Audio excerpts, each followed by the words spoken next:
Okay, I'm done now. Someone else talk. Squee, what you up to? Aside from work, I've been playing video games. It's weird and new because it's been a while since I've been able to really jam through that. Um, I I did manage to track down a PS5 and have been playing PS4 games on it. Which is funny because I had a PS4. That is what most people seem to have done with it. Yeah. I mean, I've been playing the PS5 version of Spider-Man, and I haven't actually got to Miles yet, but I did finish the main storyline for PS4 Spider-Man. I've still got to do the 3 side quest things that I don't know if they're DLC or if they were just held out from the original release or what, because I wasn't paying attention at the time. I think they were DLC. But weirdly enough, whatever. I'm listening to the Kane and Rince episode on the PS4 Spider-Man. Yeah. Like not right now, but that's what's currently playing on the iPod. Because yes, I still use an iPod. Shut up.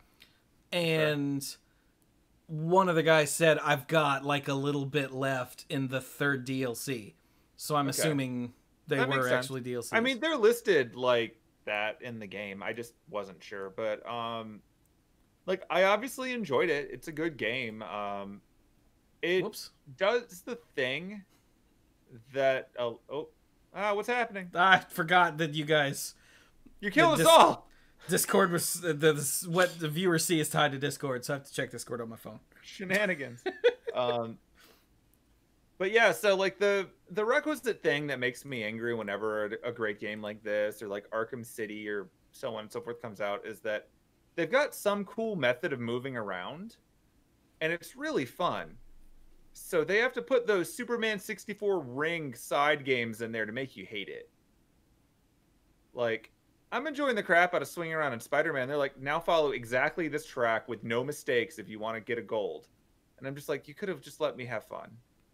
No, they can't. But my psychology is going to make me do this. And to credit, once you do it, the main game moving around is even more fun because you're just a lot better at it. But it's miserable swearing hell until you reach that point. And the game absolutely did that. Also, similar to playing my way through the Arkham games, pretty sure Spider-Man killed some people.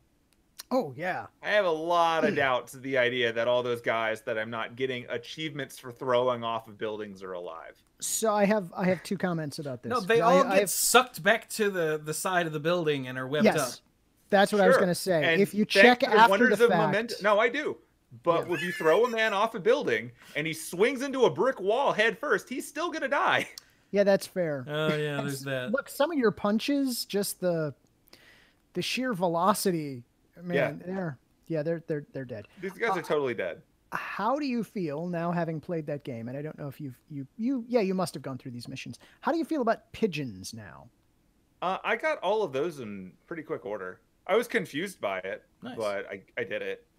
That wasn't too bad. I had a couple of those pigeon ones where you had to catch the pigeons those stupid pigeons just did not cooperate. I mean, they don't want to be caught. No, they do not. Admittedly, if I was a pigeon, I wouldn't want to go back to the homeless guy either. He might eat me. I don't know. I'm a pigeon. And now Spider-Man's chasing after me with his crazy Ghost Rider head. Like, I'm scared.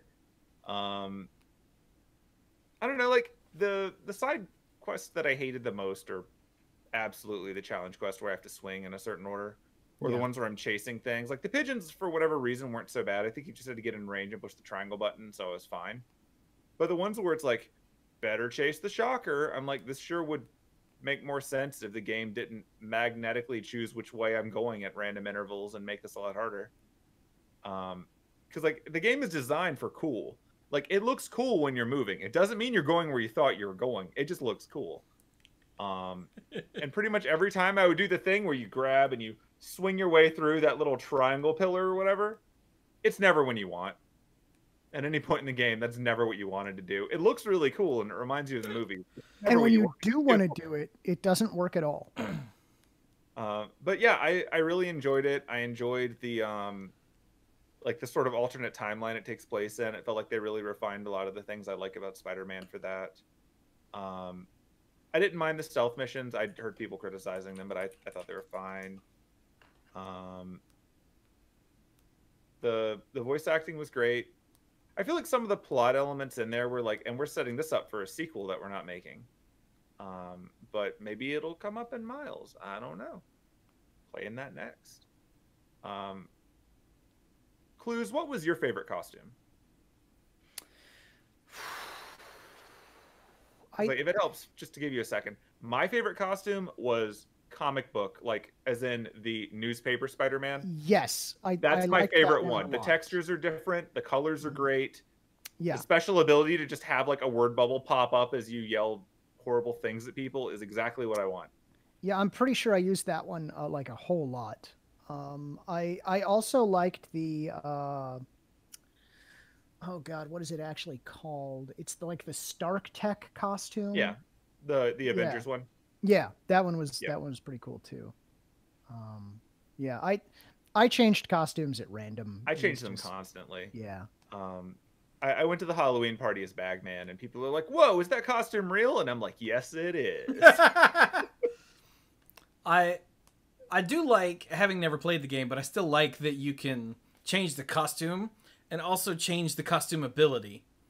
Yes. So if you find an ability that you really want, you're not locked into using just that costume forever, because each costume comes with a different sort of bonus ability. They just unlock an ability. Yeah. I also appreciate the fact that the best ability is still the default one. That's what Kane and Red said too. The Web Blossom. It is the one. No, like the very first one that just makes you gain focus at stupid speeds. Okay. Once you unlock all the combat abilities, it just becomes and then I push the triangle and the square button and everything dies constantly, or I heal myself when I need it. But like, because that's there, if I'm ever having trouble with the fun ones, I can just swap it over and then beat whatever I'm doing, so it's not a problem. I almost never use the default costume though. I don't actually like the white spider costume. It doesn't look good to me. But I've used almost all the other ones pretty regularly. I was kind of weirded out by some of the things that were missing, but I don't know if they're in the DLC ones yet, because I've got like 8 more boxes to unlock. Sure. We'll see. There's some things that I feel like are probably higher profile than the ones that I've got. So it's kind of weird that they're missing, but maybe DLC will fix that. Is there a If anyone steel listening, spider? Not yet. If anyone listening hasn't played that game, they really should. It's really fun. good. It's a fun game. It is the only game that made me go, oh, I kind of want a PS4 now. Which is fair. It's a good one. Yeah. Wait, do you need a PS4? No one needs a PS4, Clues. Well, I'm just saying I might have a spare. So... Clues, he's not going to play it for 8 years. He's not even going to be able to install games, Clues. If I send you my... Because I got a PS5, so I've got a PS4 that's not really doing much these days. So if I send you a PS4, will you actually get around to using it in fewer than 648 years? I have no idea, to be perfectly honest. All right, like, well, I'm gonna write it down anyway. Like, I'm not gonna put it in here, so because like there's no way to have a PS4 in here, I don't think, with my current setup. And I don't play games in the living room anymore. I just don't, because I play games in here when I'm working. So now the living room is for like watching YouTube. Just back up and say that sentence again. What?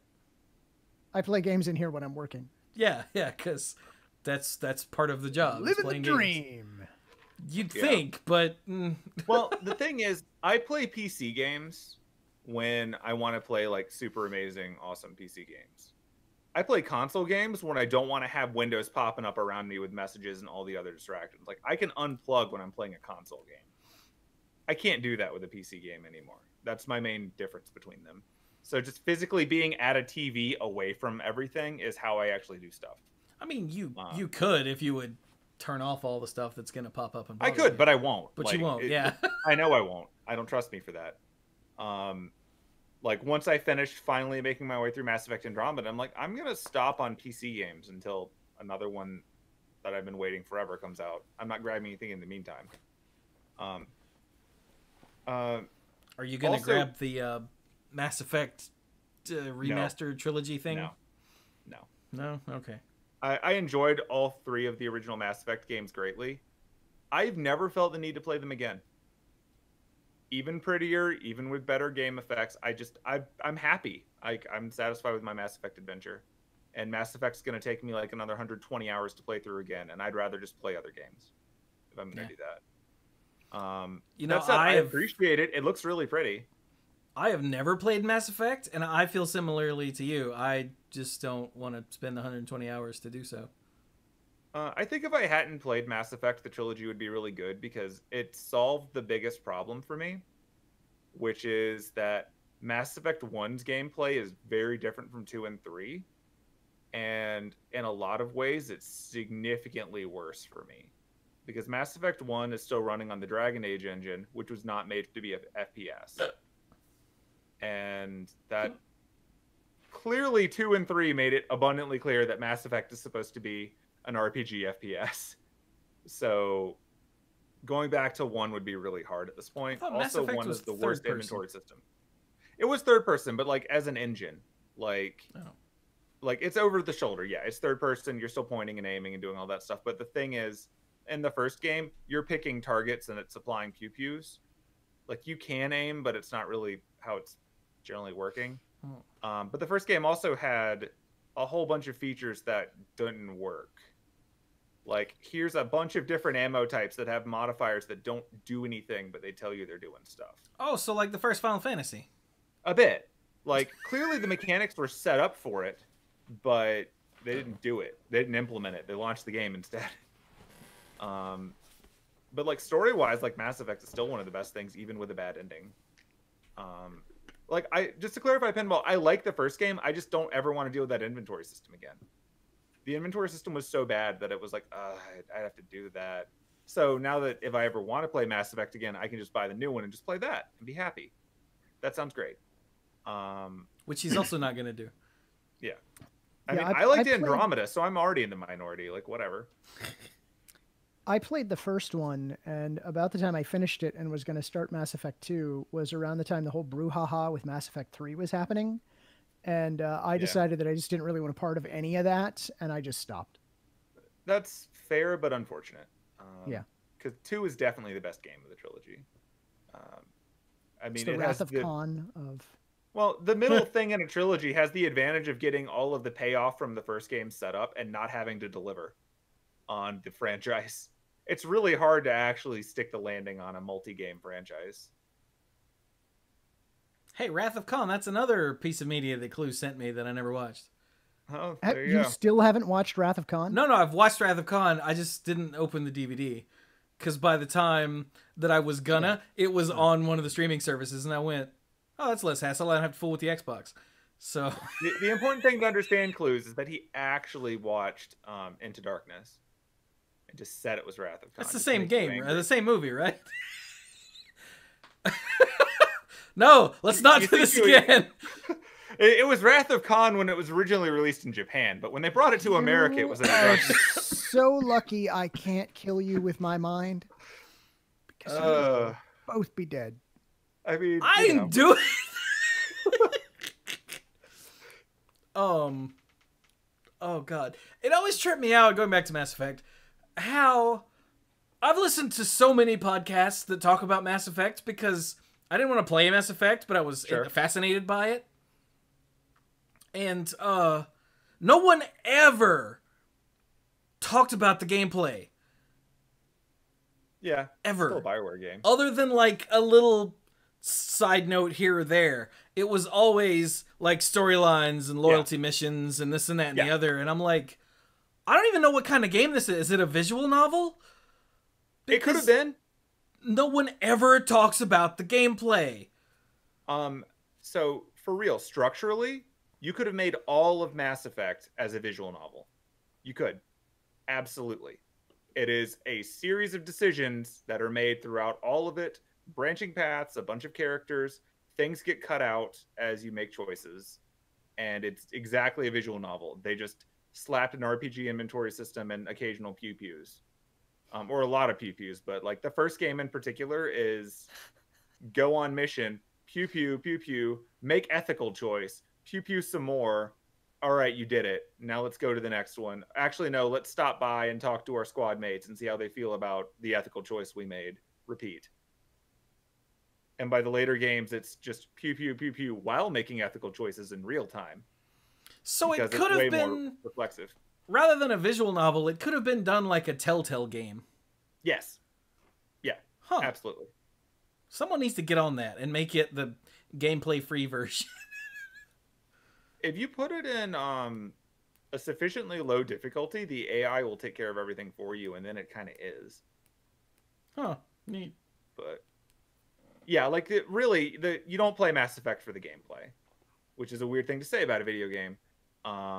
You play it for the choose your own adventure based on, whatever you decide that the hero of the galaxy is. Fair enough. Oddly enough, by the time they got to Andromeda, they were prioritizing the gameplay more, and people hated it. So that should be telling about. I mean, what's people going on hated here. Andromeda for a lot of reasons when it first launched. They did, but Andromeda got criticized heavily for obviously the botched launch and the bad graphics on launch day and all that. But the lingering criticisms that it got way later were largely along the lines of there's really no point in doing all these different things because you can just do everything, as opposed to you need to play through it 6 times to do all the different play styles. It's I don't want to do that.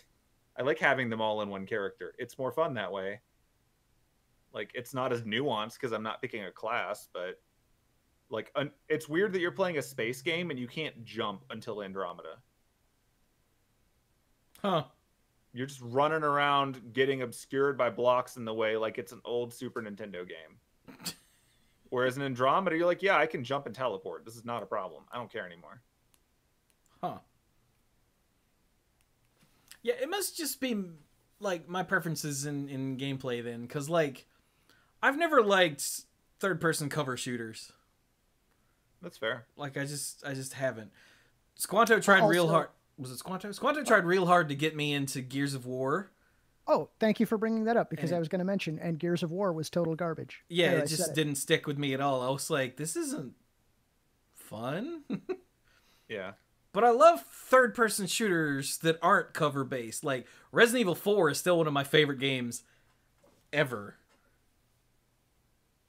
So, that ain't it, Chief. Yeah. But it's also not a cover-based shooter at all. It's a whole other thing. In Eternal Darkness, that's not a shooter, but still a third-person game where... So it's not like the camera angle. Yeah. It's the cover-based part. So the weird experience I've had with Eternal Darkness is that love the game. It's amazing. A few years ago, I got one of my friends to play through it because she's a big, horror game person, likes scary stuff in general, cosplays, all that kind of stuff. And I'm like, you should play this. It's one of the best horror games ever. And she's like, okay. And oh my God, are the controls for Eternal Darkness bad? I forgot just how bad they were, because they're the worst end of the Resident Evil tank controls, but worse than Resident Evil's tank controls. They're real bad and frustrating. And it's a game where you will just die constantly by bad controls. I don't remember them being worse than Resident, because I hated the early Resident Evil games, but I loved Eternal Darkness. Yeah, I think the reason it worked was simply because Eternal Darkness, you can cast a spell to heal yourself. So you can recover Fair from enough. the bad controls, whereas in Resident Evil you just die. I still wish Eternal Darkness would get the remake or the sequel treatment. I feel like it's the most due. Yeah, if someone could remake it to be prettier and have better controls, yeah, I would buy that at $60 and play it day 2. Because I'm not going to play it on day 1, let's be real. It's going to come out on a Tuesday, and that's my day off. But, Yeah. I don't actually know what day games come out, because I don't care. But That sounds right. I'm still trying to figure out when to stream it with via emulator, because it's on the short list of games that I'm gonna play. Yeah. I mean, that sounds like a fun October thing. That could be, yeah. The problem is, to get the full effect, you have to do it 3 times, and that is not a thing to stream. I don't think you have to. It was barely a thing to do. I don't think you. I think you just play through it once. That's fine. Yeah, you play it with the green version. You play the right? green one so you get the most sanity effects. Yeah. Yeah. That's the game. every time I'm like, I'm going to do all of them. And I'd finish the green and I'm like, I'm good. Yeah. I don't really want to play through it with harder enemies or worse magic. I'm good. Yeah, it turns The other out two were drawbacks. I think blue, which was magic, was easy. Green was sanity, that was medium. And then the red was hard, I think. Maybe. I always thought the green one was the easiest one because it was so easy to get sanity back by just beating the crap out of things. But I had no desire to ever play the other two. So. I know I played... Oh, do you have to do it 4 times? I don't remember. No, you just do it 3. It's been so long. Once you've done it 3 times, it fulfills all the objectives and you just get the extra scene. Like, that's it. So you don't have to play through with Mantarok or whatever? The purple guy? No, because you can't. You can't play through with Okay. Mantarok. You just enable Mantarok ending. Ah, okay. But All I know is that for years after that, I'm like, Ulioth, Rigdomor, Pargon, Pargon, Pargon, Pargon. Sticks with your head. Is that the heal spell? Pargon is the one that you add to things whenever you need it to be a higher level. Oh, that's just the extra power. Yeah. So they'll say it like 4 to 6 more times if you're using a higher level spell. I remember that. Yeah.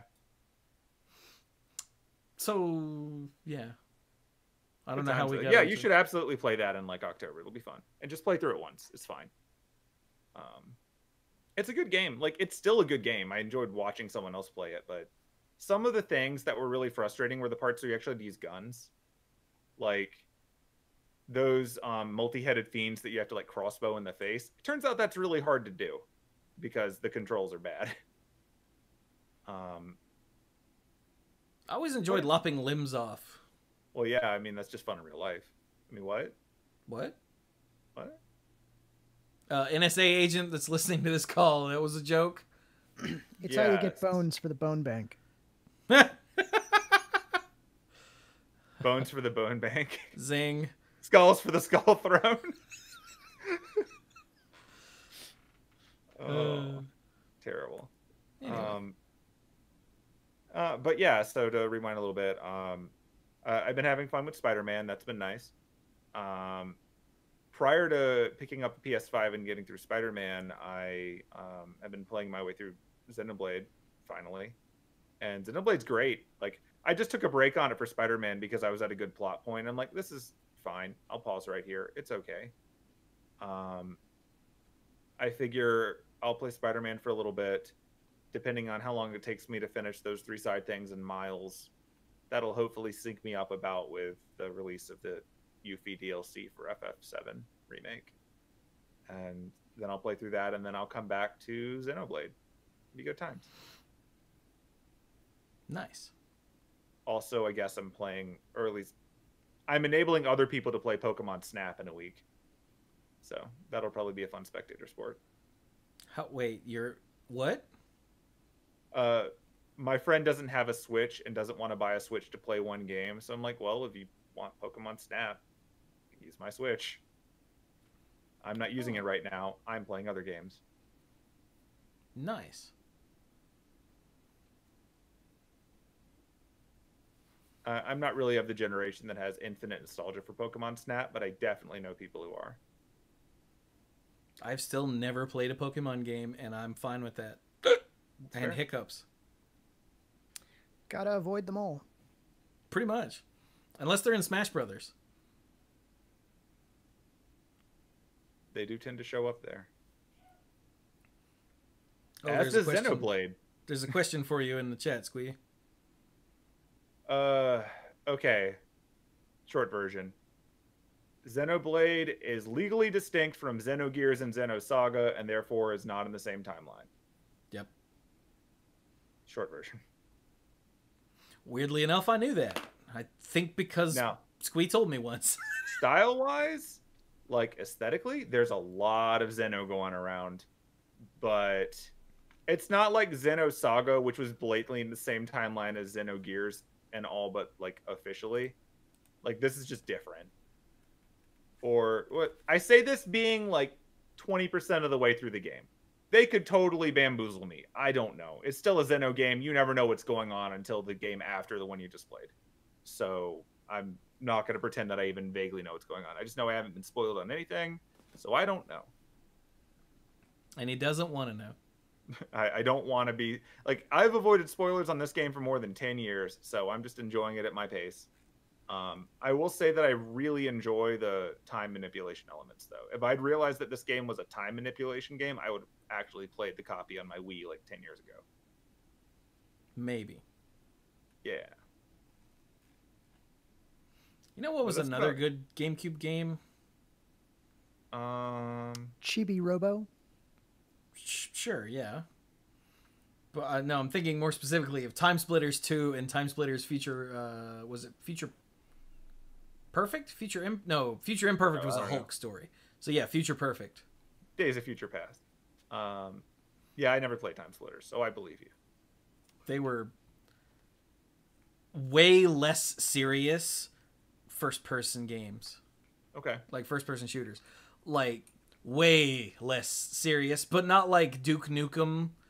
Not that kind of humor. Like, it wasn't full-on farce. Yeah, I found them actually funny. Okay. And the main character, whose name I cannot remember now, especially in Future Perfect, that was the third one. I never played the original because apparently the original wasn't that great. But I think I still do, 2 in Future Perfect. And in 2, every level you were a different character in various points in time. Yeah. But in Future Perfect, I think this is right. Cortez, was that his name? You were the main character throughout the whole thing. And goofy stuff kept happening. And at one point, you did a co-op mission with yourself. Sure, that makes sense.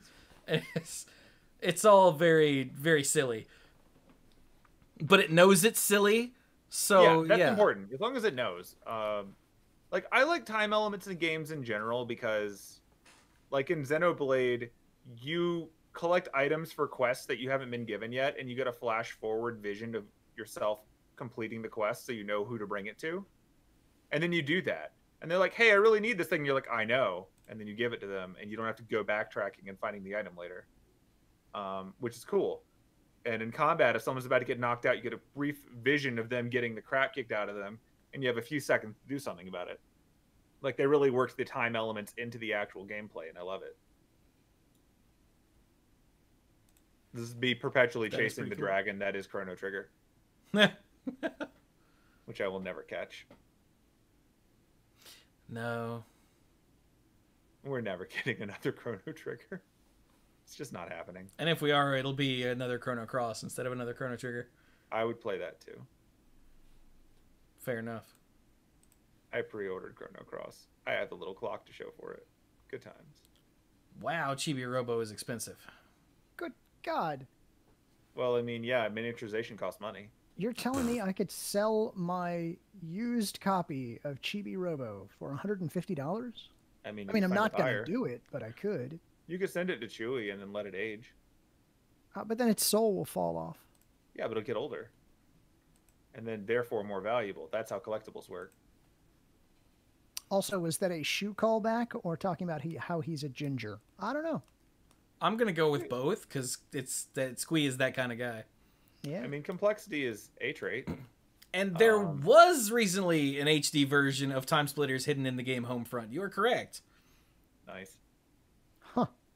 Yeah, like a full HD remake of Timesplitters is just in Homefront. But apparently,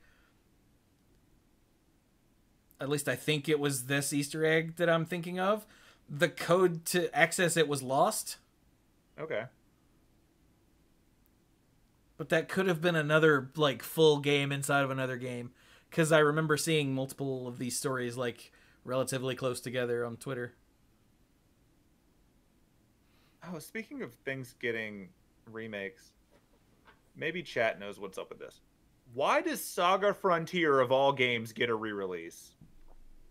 Wait, like, Saga Frontier is getting a re-release? Yeah. The Super Nintendo game? I don't know. No, PS1. PS1 game. Excuse, Seventh Saga is is the Super Nintendo game. My bad. Like, of all the games to get a remake, they're like, let's do the one that we didn't finish the first time. That was the game where you had to play through it with like 12 different characters or something, right? 7 times. 7, okay.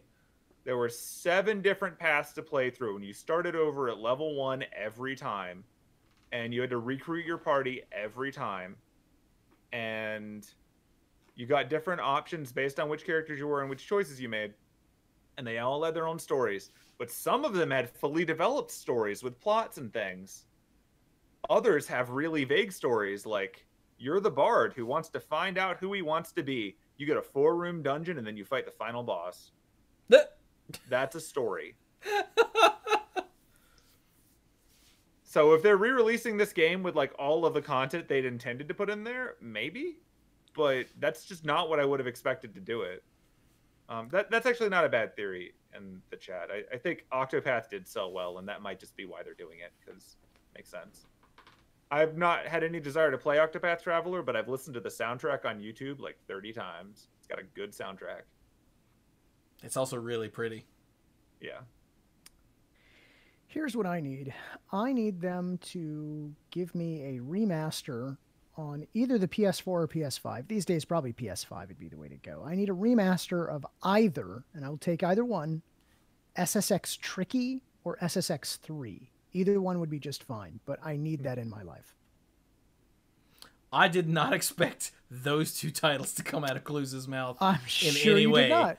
But those are the games. That's the kind of nonsense I need in my life right now. Not gonna lie, I was trying to think of an obscure thing to say instead, but I wanted to let Cluze play that one out.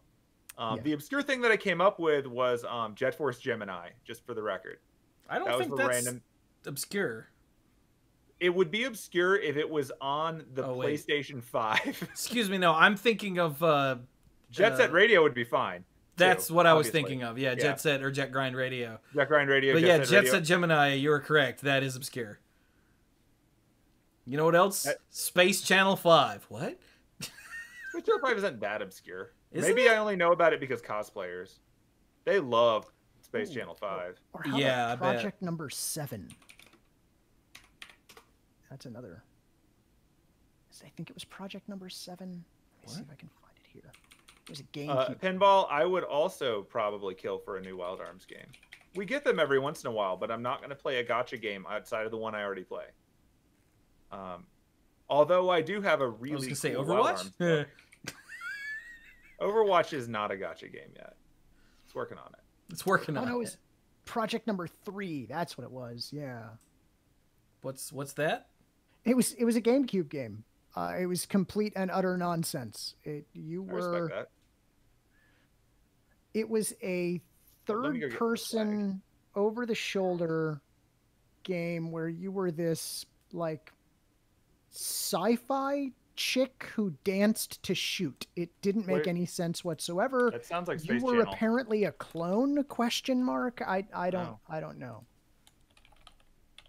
Weird. Here, I'll just. I'm gonna go grab some swag while you do that. Oh, Piano 3. Okay, yeah. I recognize okay, that I know. Yeah. Yeah. Its full name is Project Number 3. Product. I've never heard anyone say that out loud. I'm sorry. You're right. Product. My apologies. I always thought it was Pinot 3, like they were making an alcohol reference. Yeah, and then the prequel would be Pinot Noir. Yeah. Well, yeah, because it's the hard-boiled detective story version. That would be awesome. Why don't we have that? Okay, I'm gonna go get stuff, like I said. Piano 3 failed commercially and received mixed reviews. No kidding. No kidding. Oh, man. I keep... somehow I saw a Resident Evil 4 screenshot when I looked up Piano 3.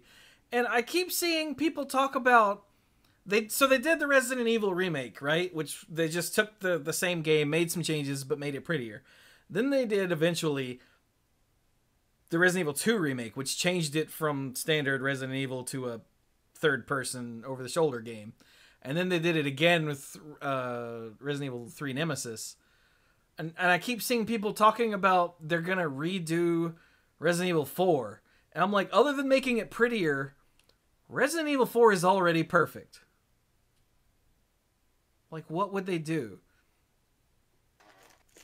Squee, what would they do? How would they remake Resident Evil 4 and not fuck it all up? It's exactly the same, but you play as Tofu? I said not fuck it all up. I said what I said. I want to watch Tofu take on all of Spain. It just... Like, that one bothers me. I don't think they should remake 4. They would just be putting it in its own combat system.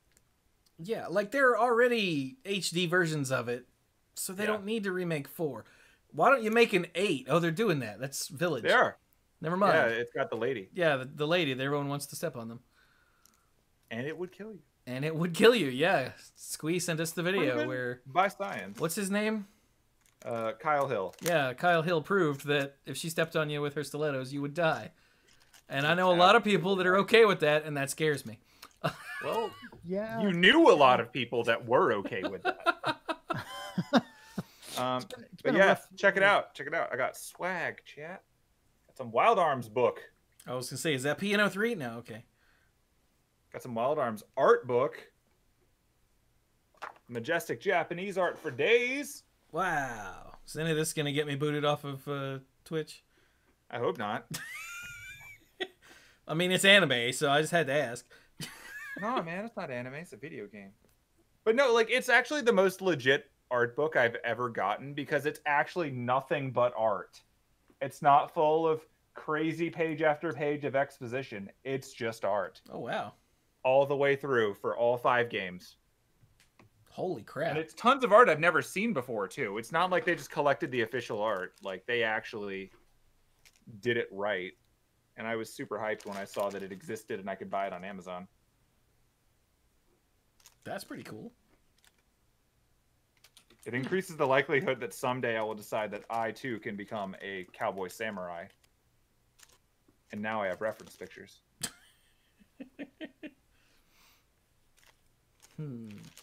Good times. Into the wrapping with you. Must keep you safe. I'm one of those book owners.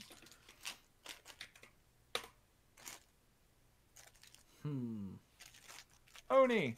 What is Oni? Oh, you'll recognize it when you see it, I think. Probably. This does look familiar. Why does this look familiar? Because it's an anime character with purple hair. I mean, yeah. It took me a little while. It took me a little while to come back to come up with that's what this game's name was because I couldn't remember the name of it, and I'm like, okay, it was a video game with like a chick with purple hair. Maybe that won't get me there. It doesn't narrow down as much as it should. Does not at all.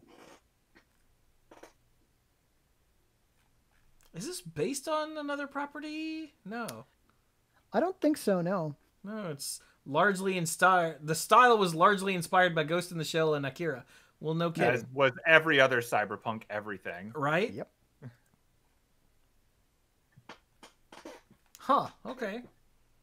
I think it would be pretty funny, you're right, Pinball, if we randomly got a sequel to The Bouncer. I think that would be surprising. I wonder if I recognize this because of like ads in EGM and whatnot back in the day. They advertised a lot. I recognize it because Ed McKay's had like 80 copies of it. That could also have something to do with it, yeah. It was just from that era where they overproduced it because they thought it was going to take off because anime was big. Oh, I see why Clues remembers this. It's by Bungie. Yeah. Producers Hamilton Chu? No way. I remember it being a really good game, but that's good. It was 20 years ago, so I might be wrong about that. PS2 game. 20 years ago.